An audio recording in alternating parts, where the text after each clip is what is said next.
Hello students, welcome back to channel. मैं हूं संदीप गुप्ता और आज रोटेशनल मैकेनिक्स के थर्ड लेक्चर में हम दो इंपॉर्टेंट थ्योरम के बारे में समझेंगे, पैरेलल एक्सिस थ्योरम और परपेंडिकुलर एक्सिस थ्योरम। उन दोनों थ्योरम को डिराइव करेंगे, उसका प्रूफ करेंगे उसको, और उसके एप्लीकेशन कैसे हम अप्लाई करेंगे अलग अलग क्वेश्चंस में और क्या उनके इंपॉर्टेंस हैं, उस पे आज चर्चा होने वाली है। ठीक है, लास्ट क्लास में मैंने आपको मोमेंट ऑफ इनर्शिया का बेसिक कॉन्सेप्ट समझाया था। ठीक है, तो मोमेंट ऑफ इनर्शिया के उसका सिग्निफिकेंस क्या है वो आपने समझा था। आज के इस वीडियो को स्टार्ट करते हैं। मोमेंट ऑफ इनर्शिया की कुछ बेसिक बातों को मैं शुरू के 2-4 मिनट में रिवाइज कराता हूं और उसके बाद हम अपना डिस्कशन स्टार्ट करेंगे। ठीक है, तो वीडियो को एंड तक देखो, वीडियो को लाइक करो, शेयर करो, है ना, और नोट्स बनाओ। ठीक, ऐसा नहीं है कि आराम से बस वीडियो को देख रहे हैं और आपको लग रहा है सब आपको याद रहेगा। नहीं, जो भी इंपॉर्टेंट पॉइंट्स मैं यहाँ पे बताता हूं उसको प्रॉपरली नोट करो ताकि आगे आप उसको भूलो नहीं और उसके एप्लीकेशन आपको याद रहे। और हाँ, चैनल को सब्सक्राइब जरूर करो। ठीक है, तो मैंने बोला कि चलो मोमेंट ऑफ इनर्शिया आपने पढ़ा है लास्ट लेक्चर में। अगर वो आपने नहीं देखा है वीडियो तो डिस्क्रिप्शन में मैं उसका लिंक आपको दे दूंगा, वो आप जरूर देखिए, तो आपको समझ में आएगा कि मोमेंट ऑफ इनर्शिया एक्चुअल में आता कहां से है। ठीक है, अगर इसकी कुछ खास बातें रिवाइज करें जल्दी से, है ना, तो देखो क्या क्या है आपको मालूम है। मैंने कुछ पॉइंट्स यहाँ पे लिखे हैं, मैं बस आपको ये सब अच्छे समझ में आएगा। बस मैं इसको एक बार एक्सप्लेन कर देता हूँ, आपको रिवाइज कराता हूँ। देखो, A body at rest cannot start rotating. A body at rest cannot start rotating itself. अगर कोई बॉडी अपने आप घूमना शुरू नहीं कर सकता है, वैसे ही a rotating body cannot stop rotating on its own. एक घूमता हुआ बॉडी अपने आप रुक सकता है क्या? नहीं रुक सकता है ना।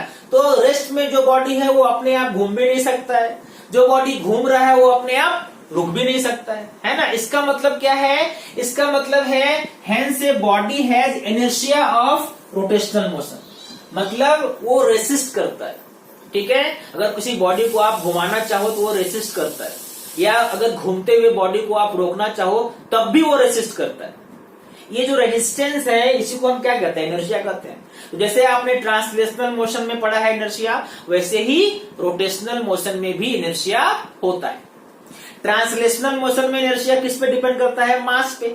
जिसका मास ज्यादा उसका इनर्शिया ज्यादा, जिसका मास कम उसका inertia come.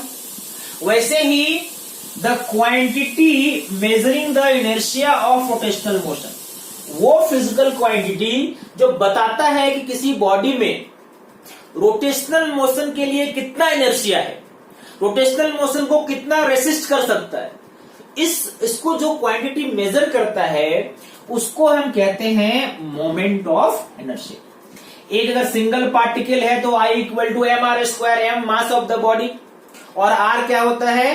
Perpendicular distance between mass and axis. ठीक है, अगर एक सिस्टम ऑफ पार्टिकल है तो I will be equal to summation of mi/ri square, m1r1 square plus m2r2 square plus m3r3 square. मतलब सबका, हर पार्टिकल का इंडिविजुअल मोमेंट ऑफ इनर्शिया निकाल के हम फिर ऐड करते हैं। ठीक है, moment of inertia is in rotational motion in is analogous, मतलब similar to mass in translational motion. जो रोल प्ले करता है ट्रांसलेशनल मोशन में मास, वही रोल प्ले करता है रोटेशनल मोशन में moment of inertia. Moment of inertia किन किन चीजों पर डिपेंड करता है? तो ये मास पे डिपेंड करेगा, position of axis of rotation, axis कहां पे है, क्योंकि आप हमेशा लेते हैं पार्टिकल और एक्सिस के बीच का परपेंडिकुलर डिस्टेंस, तो उस डिस्टेंस पे भी डिपेंड करेगा। और तीसरा, nature of distribution of mass. हो सकता है कि मास कंटिन्यूअस नहीं हो, कहीं मास ज्यादा हो कहीं मास कम हो, तो किधर ज्यादा है किधर कम है ना, उस पे भी मोमेंट ऑफ इनर्शिया डिपेंड करेगा, है ना। इसके कुछ एग्जांपल अभी हम समझेंगे। और अगर मान लो कोई मेटेलिक बॉडी है तो उसके टेम्परेचर पे भी डिपेंड करता है मोमेंट ऑफ इनर्शिया, क्योंकि मेटल में क्या होता है? एक्सपेंशन होता है। टेम्परेचर बढ़ाओगे तो एक्सपेंड करेगा, ठीक है, टेम्परेचर कम करेंगे तो कॉन्ट्रैक्ट होगा, है ना, कॉन्ट्रैक्शन होगा।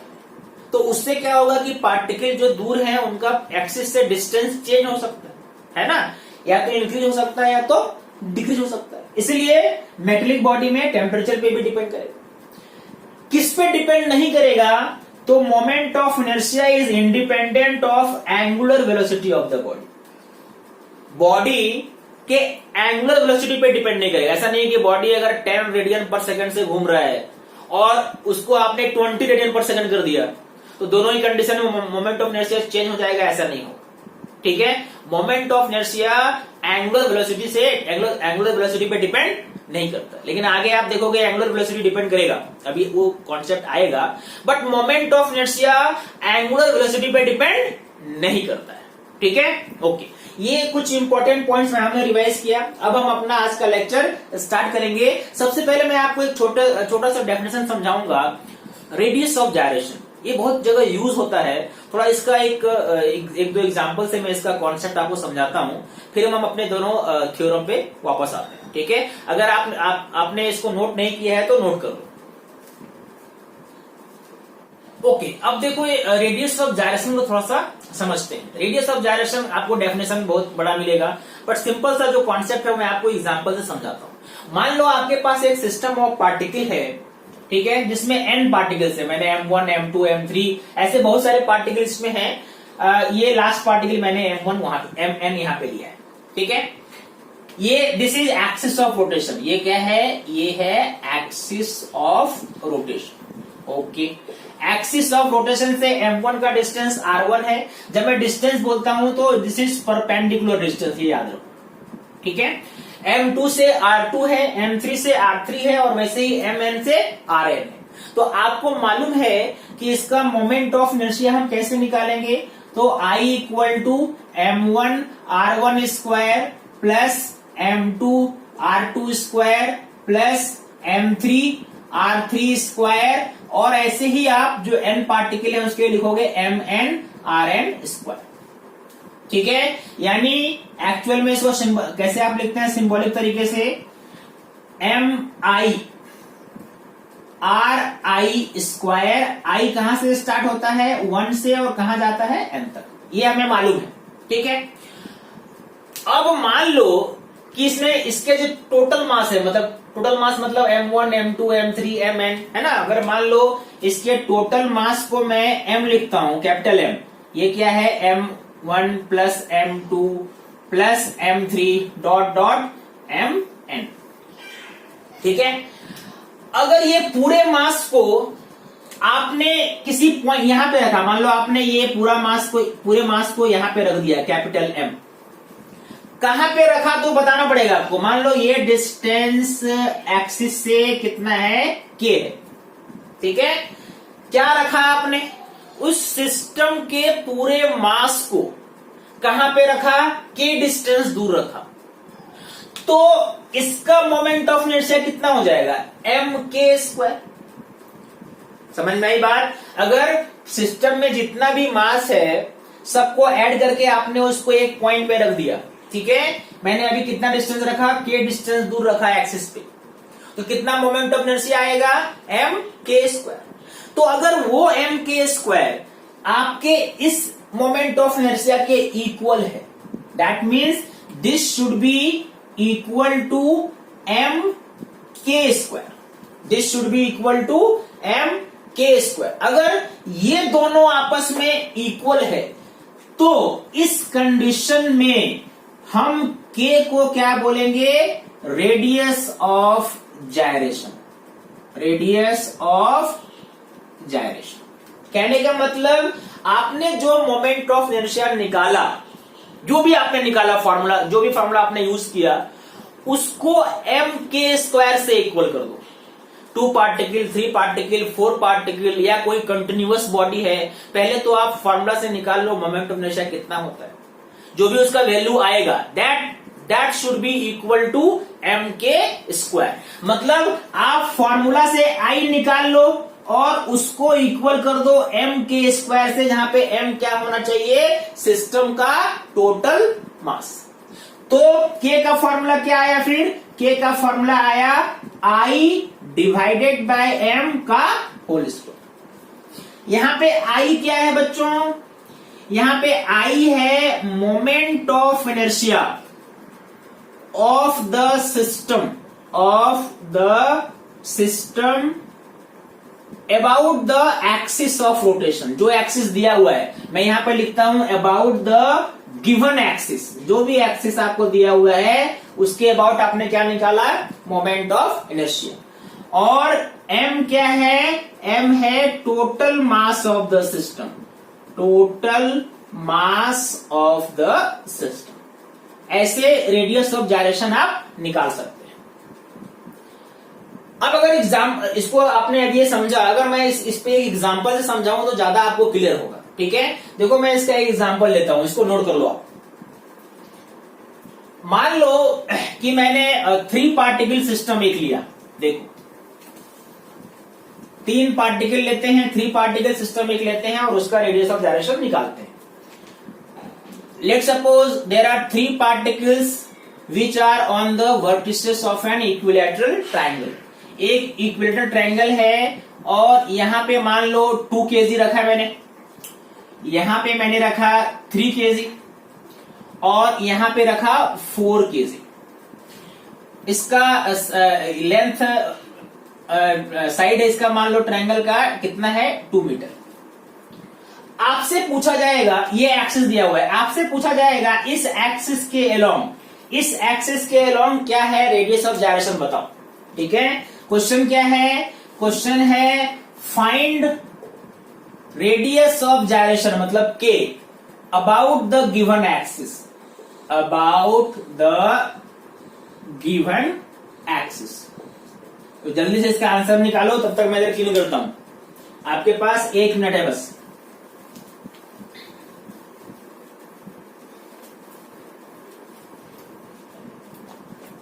कितना आंसर आया? देखो मैंने क्या बोला, पहले जो भी सिस्टम है उस सिस्टम का आप मोमेंट ऑफ इनर्शिया निकाल लो। पहले तो इसका मोमेंट ऑफ इनर्शिया निकाल लेते हैं। मोमेंट ऑफ इनर्शिया निकालेंगे, ये 3 kg तो एक्सिस पे ही है, तो इसका कोई डिस्टेंस, इसका मोमेंट ऑफ इनर्शिया 0 हो जाएगा। मतलब आप I इक्वल टू क्या लिखोगे? 3 इंटू ये हो गया 0। 4 kg कितना डिस्टेंस दूर है बताओ? 2 मीटर दूर है।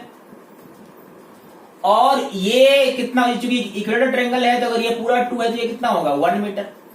यानी 2 kg कितना डिस्टेंस दूर है? 1 मीटर। सॉरी, यानी I कितना आया? I आया तो 0 है, plus 16 plus 2, that means I आया आपका 18 किलोग्राम मीटर स्क्वायर। अब मैंने आपको बोला I को आप क्या करो, जो भी आपका I आता है उसको m के स्क्वायर के इक्वल करो। m के स्क्वायर, ठीक है। m क्या लेंगे? सिस्टम का पूरा मास। कितना मास है? 3 kg, 2 kg, 5 kg, 4, 9 kg। That means आप लिखोगे I, मतलब I कितना आया? 18 और m कितना हो जाएगा? 9 ना? हाँ, 9 इंटू के स्क्वायर। दैट मीन्स 18 बाई 9 कितना हो गया? 2। तो के स्क्वायर का वैल्यू क्या हो गया? 2। इट मीन्स के इक्वल टू √2 मीटर। ये ऐसे आप रेडियस ऑफ जायरेशन निकालेंगे। That means this is radius of gyration of this system of charge about the given axis.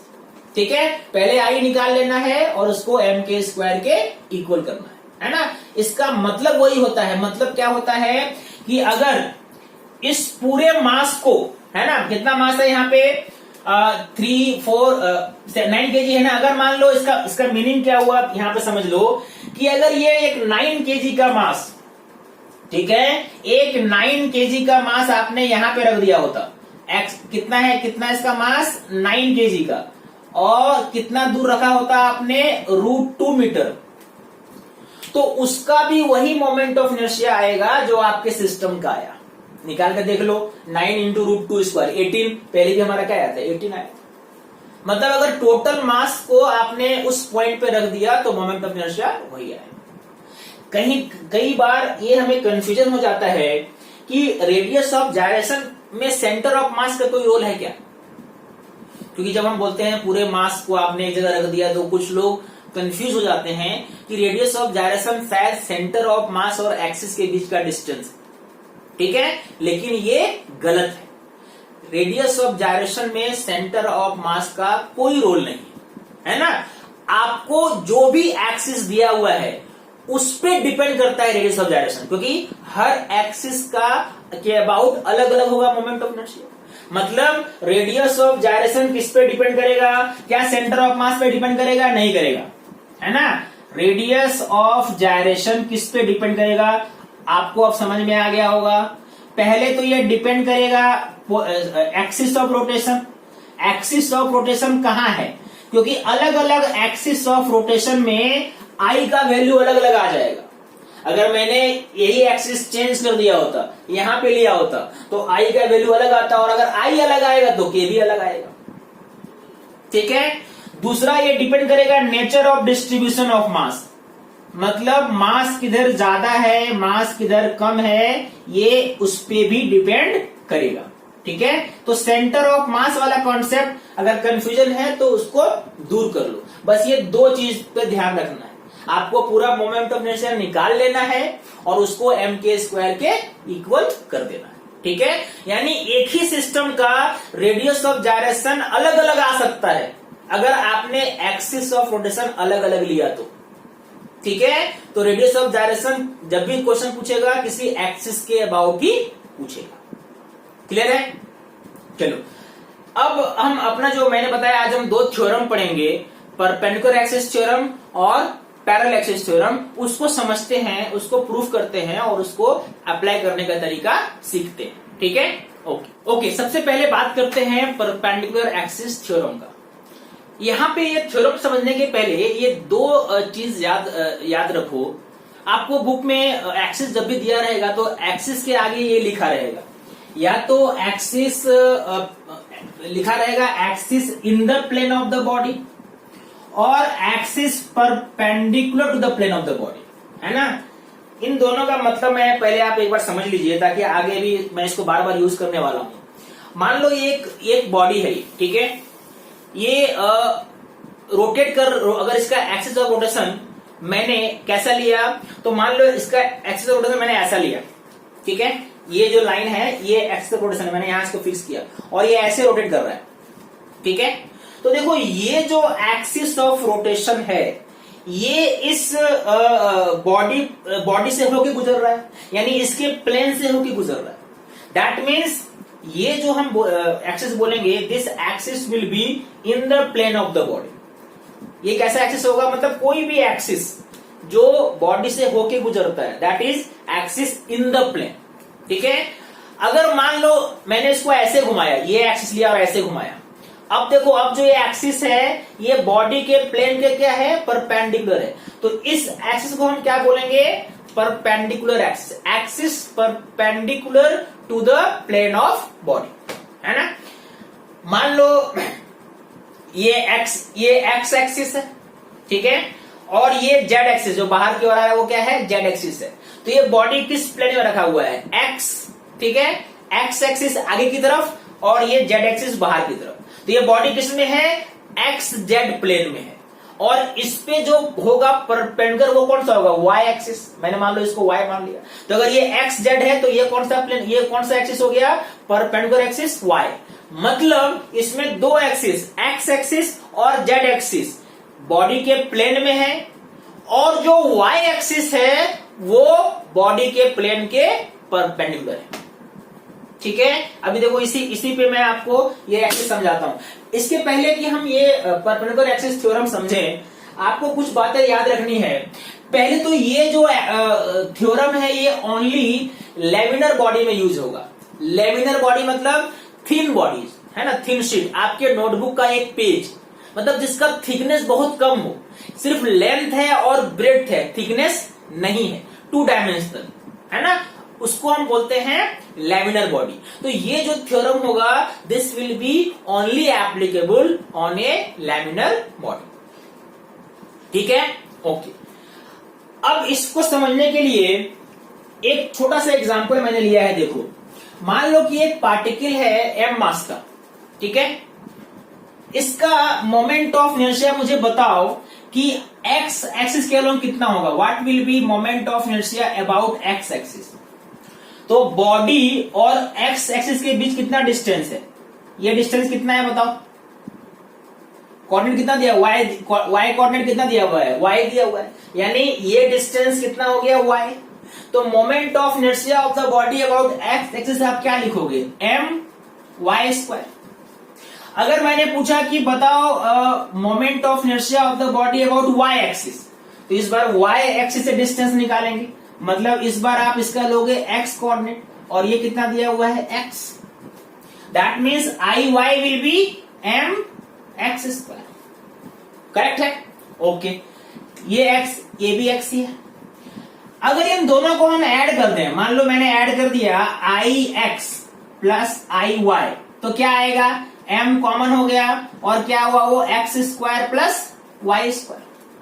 अब ये x square plus y square क्या है? अगर आप ध्यान से देखो तो अगर आप ध्यान से देखो तो ये जो लेंथ है इसको मैं लिखता हूं मान लो आर, ठीक है?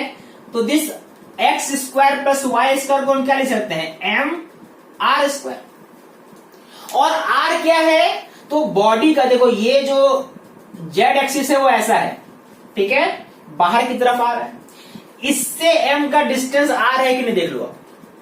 That means R is the distance, distance ही नहीं, परपेंडिकुलर डिस्टेंस, क्योंकि ये एक्सिस खुद क्या है? प्लेन पे परपेंडिकुलर है। तो this r is actually distance, perpendicular distance of mass m from z axis, है कि नहीं? यानी इसको आप क्या लिख सकते हो? I Z. यानी आपका जो रिजल्ट आया वो क्या आया? I x plus I Y is equal to I Z. यही तो है परपेंडिकुलर एक्सिस थ्योरम। अभी मैंने एक बॉडी के लिए निकाला है, इसी को हम पूरे सिस्टम के लिए जनरलाइज करेंगे। मतलब अगर आपको एक्स एक्सिस के अलोंग मालूम है मोमेंट ऑफ इनर्शिया, वाई के अलोंग मालूम है, दोनों को ऐड करोगे तो जेड के अलोंग आ जाएगा, ठीक है? यही कॉन्सेप्ट है। अब जो एक्चुअल लैमिनेट बॉडी के लिए है वो एक बार देख लो, ये समझ में आया आपको? मान लो कि मैंने बोला कि नहीं, अब हमारे पास एक लैमिनर बॉडी है, मतलब क्या, किसी भी शेप का। मान लो कि ये एक शीट है, ये है ना, काइंड ऑफ शीट, थिकनेस इसका नेग्लिजिबल है। अब कहीं पे भी हम ले सकते हैं ओरिजिन, ऐसा नहीं है कि सेंटर ऑफ मास पे ही लेना है, कहीं पे भी। मान लो कि मैंने यहां पे ओरिजिन ले लिया, तो इधर क्या हो गया? एक्स एक्सिस, इधर क्या हो गया? वाई एक्सिस, और ये बाहर की तरफ क्या हो जाएगा? Z axis. बाहर की तरफ हो गया जेड एक्सिस। ओके, इसका फिर से अगर वहां जैसे आपने एम लिया था, इसका अगर कोई एक स्मॉल मास आपने लिया होता, मान लो मास आपने डी एम लिया, और इसका कोऑर्डिनेट मान लो ये एक्स वाई है, फिर से आप देखो वही कॉन्सेप्ट आता, ये एक्स है और ये वाई है। आई एक्स यहां पे क्या हो जाता? इस बार हम पूरा मोमेंट ऑफ इनर्शिया नहीं निकाल रहे हैं, एक स्मॉल पार्टिकल का निकाल रहे हैं, तो हम यहां पे डी लिखेंगे, d I x. D I x कितना हो जाएगा? D m into y square, क्योंकि एक्स से कितना दूर है तो वाई दूर है, और वाई एक्स से कितना दूर है तो एक्स दूर है। दैट मीन्स अब क्या लिखेंगे? D I y equal to d m x square. Correct है? ओके, अगर इन दोनों को आपने ऐड कर दिया तो d I x plus d I y equal to ये क्या हो जाएगा? D m x square plus y square. That means d I x plus d I Y is equal to d m. मैंने आपको ये समझाया, ये क्या है एक्चुअल में? आर स्क्वायर है। ये आर जो कि डी एम का किससे डिस्टेंस है? जेड एक्सिस से, है कि नहीं? यानी ये एक्चुअल में क्या है? ये डी आई जेड है। तो आपका इक्वेशन क्या आया? D I x plus d I Y is equal to d I z. अगर इसी को इंटीग्रेट कर दो आप, ये आपने एक डीएम स्मॉल पार्टिकल लिया था, अगर इसी को हम पूरे मास में क्या करेंगे? इंटीग्रेट कर देंगे, तो सबका मोमेंट ऑफ इनर्शिया आ जाएगा। मतलब इंटीग्रेशन क्या करेंगे? अगर डी आई एक्स का आपने किया इंटीग्रेशन, तो क्या मिलेगा आपको? आई एक्स मिलेगा। डी आई वाई का किया इंटीग्रेशन तो क्या मिलेगा आई वाई, और डी आई जेड का क्या मिलेगा आई जेड, मतलब I x plus I Y is equal to I Z. यही जो है परपेंडिकुलर एक्सिस थ्योरम का स्टेटमेंट है ना। अब मैं इसको बोलता हूं, देखो, इफ ए लैमिनर बॉडी है ना, जो मैंने आपको समझाया, अगर मुझे लैंग्वेज में आपको बोलना है तो कैसे बोलूंगा। If a laminar body is kept in x y plane, if a laminar body is kept in xy plane, then sum of moment of inertia of the body about x-axis and about y-axis will be equal to moment of inertia of the body about z-axis।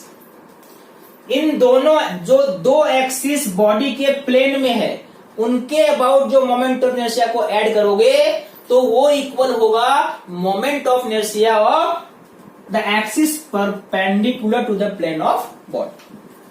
ठीक है, जरूरी नहीं है कि body को आपने x y plane में ही रखा। अगर मान लो यही आपको रिजल्ट, यही अगर आपने जो अभी ये रिजल्ट निकाला, ये ऐसा भी हो सकता है कि I Y plus I Z equal to I X, I Y plus I Z equal to I, यानी बॉडी किस प्लेन में है, यहाँ पे बॉडी को वाई जेड प्लेन में रखा है आपने, है ना, मतलब बॉडी को आपने ऐसे रखा है, ये वाई जेड प्लेन में रखा है आपने।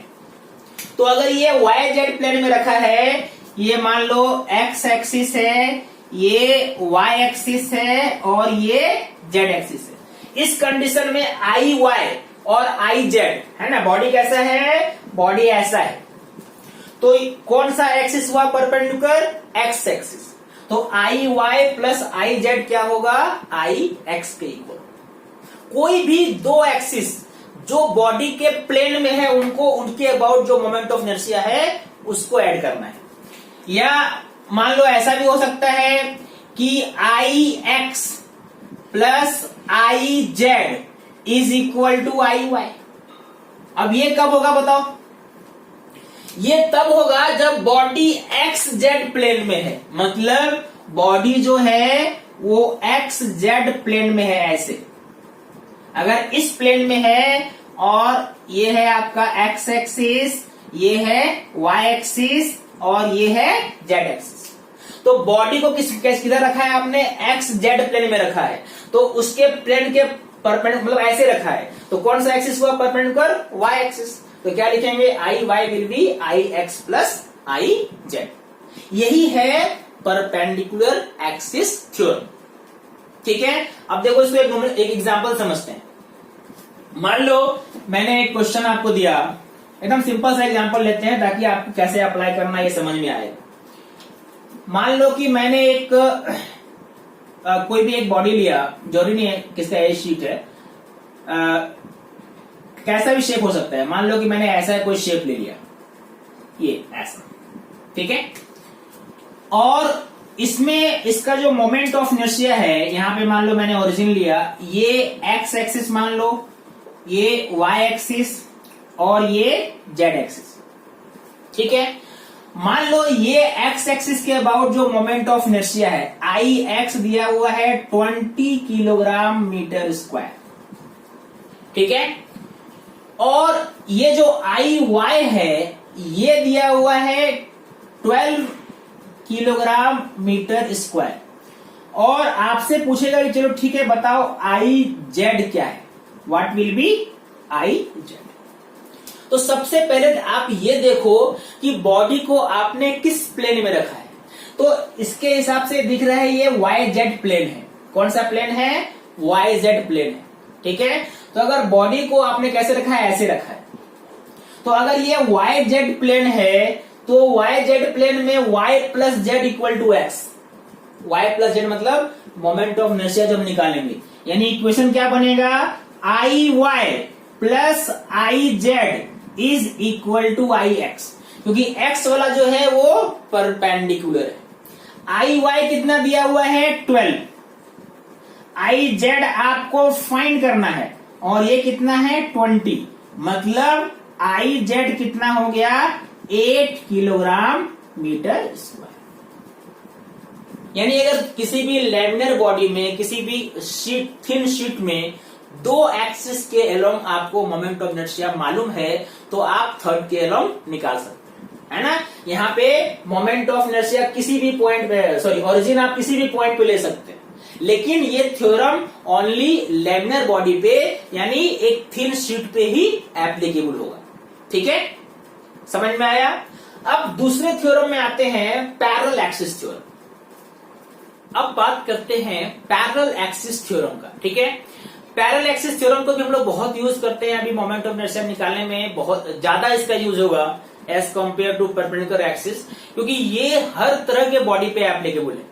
परपेंडिकुलर एक्सिस जो है थ्योरम जो है वो ओनली लैमिनर बॉडी या 2 डायमेंशनल बॉडी पे ही एप्लीकेबल था, but this theorem is applicable on 2 dimensional and 3 dimensional both. किसी भी बॉडी पे आप किसी भी शेप का हो आप ये थ्योरम लगा सकते हैं। इसको पहले थोड़ा समझते हैं। मान लो कि कोई एक बॉडी है, ठीक है, इसका मास m दिया हुआ है, मास of the body is m, और इसका सेंटर ऑफ मास यहां पे है।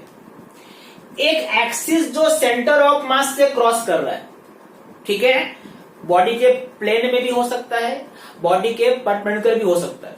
ठीक है, अगर ये इससे क्रॉस कर रहा है ना, मतलब सेंटर ऑफ मास से क्रॉस कर रहा है एक्सिस, मैंने यहाँ पे a डैश वो एक्सिस लिया है।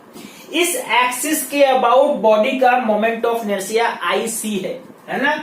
IC is the moment of inertia of the body about an axis passing through the centre of मास। इसी एक्सिस के पैरेलल एक दूसरा एक्सिस है B डैश। कितना डिस्टेंस दूर है तो R डिस्टेंस दूर है। ठीक है, इन दोनों के बीच का ये कौन सा डिस्टेंस है, परपेंडिकुलर डिस्टेंस। और इस एक्सिस के अलोंग आपको निकालना है moment of inertia B dash जो इसके पैरेलल है। तो अगर लिखें तो ये थ्योरम कहता है कि I will be equal to IC plus MR square. That means IC is the moment of inertia of the body about an axis passing through centre of mass, and MR square, M क्या है total mass और R क्या है इन दोनों के बीच का distance.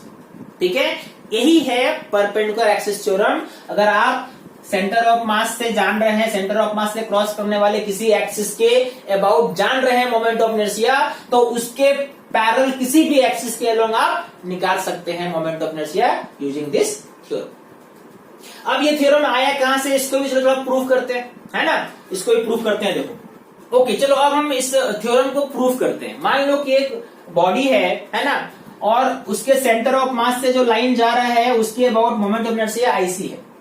ठीक है, और I के एक दूसरा एक्सिस है जो इसके पैरेलल है ना, इसके पैरेलल है, और कितना डिस्टेंस है दोनों के बीच में, R डिस्टेंस है। फाइन, आपको I निकालना है, जो आपने अभी स्टेटमेंट देखा उसको प्रूव करना है। तो मान लो इसका आपने एक स्मॉल पार्टिकल m लिया, एक कोई पार्टिकल m चुना, ठीक है, सिस्टम के अंदर, इसका मास कितना है m, करेक्ट है। इसका मोमेंट ऑफ इनर्शिया इसके अबाउट, ये डिस्टेंस यहां पे h है, तो m का इसके अबाउट मोमेंट ऑफ इनर्शिया कितना हो जाएगा, mh स्क्वायर, और m का इसके अबाउट कितना हो जाएगा, तो ये देखो ये r है और ये h है, तो ये वेक्टर क्या हो जाएगा, ये r वेक्टर है और ये h वेक्टर है, तो ये क्या हो जाएगा r प्लस h वेक्टर। यानी m का इसके अबाउट क्या हो जाएगा, देखो दो चीज यहां पे समझो। अगर मान लो DIC मतलब, क्योंकि मैंने सिर्फ एक स्मॉल पार्टिकल m का निकाल रहा हूं मास, इसलिए मैंने DI लिखा है। अबाउट दिस एक्सिस ये कितना है, m into h square, m into h square. ठीक है, और इसका मोमेंट ऑफ इनर्शिया इस एक्सिस के अलोंग, मतलब DI ये कितना हो जाएगा, m, ये कौन सा वेक्टर है, r plus h, r plus h का स्क्वायर, यही है ना। यानी इस पार्टिकल का एक ऐसा एक्सिस जो सेंटर ऑफ मास से क्रॉस कर रहा है, उसके अबाउट मोमेंट ऑफ इनर्शिया कितना है, mh स्क्वायर, और इसी के पैरेलल एक दूसरा एक्सिस है, इससे कितना क्या है moment of inertia, m into r plus h का होल स्क्वायर। यानी अब इसी को अगर आप ये कर दोगे पूरा, अगर आपको आई चाहिए है ना, अगर मान लो कि आपको पूरा आई चाहिए तो इसी का समेशन निकालते हैं, सारे मास को ऐड कर देते हैं, इंटीग्रेट कर देते हैं। तो अगर आप यहां पे क्या लिखोगे, summation of m r plus h whole square. अब इसी को थोड़ा एक्सपेंड कर दो बस, ये क्या हो जाएगा समेशन m और ये क्या हो जाएगा r प्लस h, ये वेक्टर में आपने पढ़ा है, into r plus h। That means it will be summation of m, r into r क्या हो गया r square plus 2rh plus h square. यानी आई का फॉर्मूला समेशन के साथ जोड़ के लिखो, summation of m r square, ठीक है, प्लस इसमें h, इसको r कांस्टेंट है ना, यहाँ पे r कांस्टेंट है, मतलब क्या लिखेंगे r square into summation of m को ऐड करेंगे, r तो कांस्टेंट है ना, ओके।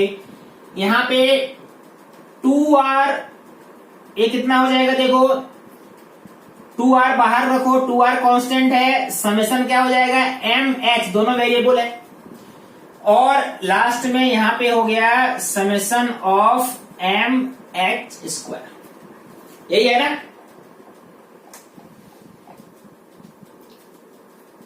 यही है ना, ठीक है, ओके। अब इसका वैल्यू फाइंड करते हैं। यहाँ पे समेशन ऑफ m मतलब पूरा m, तो मान लो इसका पूरा मास m है, तो ये कितना हो जाएगा, ये हो जाएगा m r square. Very good. ये क्या है, अगर मान लो सेंटर ऑफ मास पे ही आपने मान लिया ओरिजिन, आप सेंटर ऑफ मास में बैठ के देख रहे हो, सेंटर ऑफ मास के फ्रेम से देख रहे हो, तो सेंटर ऑफ मास का निकालने का फॉर्मूला आपको याद है। सेंटर ऑफ मास का कोऑर्डिनेट कैसे निकालते हैं, सेंटर ऑफ मास का जब हम निकालते हैं कोऑर्डिनेट, तो फॉर्मूला उसका क्या होता है, r equal to m1r1 plus m2r2 and so on divide by total mass, ऐसा आपने पढ़ा होगा।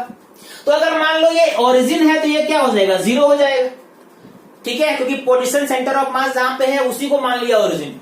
तो m1r1 m2r2 m3r3 m4r4 सबका समेशन क्या हो जाएगा, जीरो। तो यहां पे देखो ये टर्म वही है m इंटू एच, है ना, m इंटू इसका कितना पोजीशन है h है, तो m इंटू एच ऐसे जितनी पार्टिकल होंगे सबको जब ऐड करोगे आप, है ना, मान लो m1h1 m2h2 m3h3, तो सबका समेशन क्या आएगा, जीरो। क्यों, क्योंकि सेंटर ऑफ मास कहां माना है आपने, ओरिजिन पे, इसलिए ये क्या होना चाहिए, जीरो होना चाहिए। यानी ये टर्म क्या हो गया 2r into zero, this term is zero, 2r into zero क्या हो गया, जीरो। और समेशन ऑफ mh स्क्वायर, तो यहां पे देखो ये mh स्क्वायर क्या है, IC के अबाउट m का मोमेंट ऑफ इनर्शिया, और ऐसे ही सारे मोमेंट ऑफ इनर्शिया को आपने सम कर दिया, इंटीग्रेट कर दिया, तो पूरे का मोमेंट ऑफ इनर्शिया आ जाएगा अबाउट IC, मतलब DIC से क्या हो जाएगा, ये IC हो जाएगा अगर आपने ऐड कर दिया तो यही तो है पैरेलल एक्सिस थ्योरम, है ना। That means I is equal to, IC इधर लिख लो, IC plus MR square, this is moment of inertia, this is moment of inertia of the body about any axis parallel to a axis passing through center of mass, ठीक है, यही parallel axis theorem का proof है। बस ये 2-3 step में आप इसको समझ सकते हैं, ठीक है, नोट कर लीजिए। इस थ्योरम को कैसे यूज करेंगे, इस थ्योरम को यूज करने देख, एक न्यूमेरिकल लेता हूं जल्दी से, देखो एक एग्जांपल लेते हैं।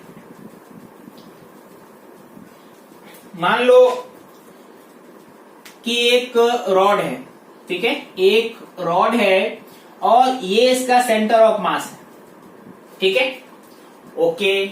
इसके अबाउट मोमेंट ऑफ इनर्शिया दिया हुआ है 12 kg metre square, fine, okay.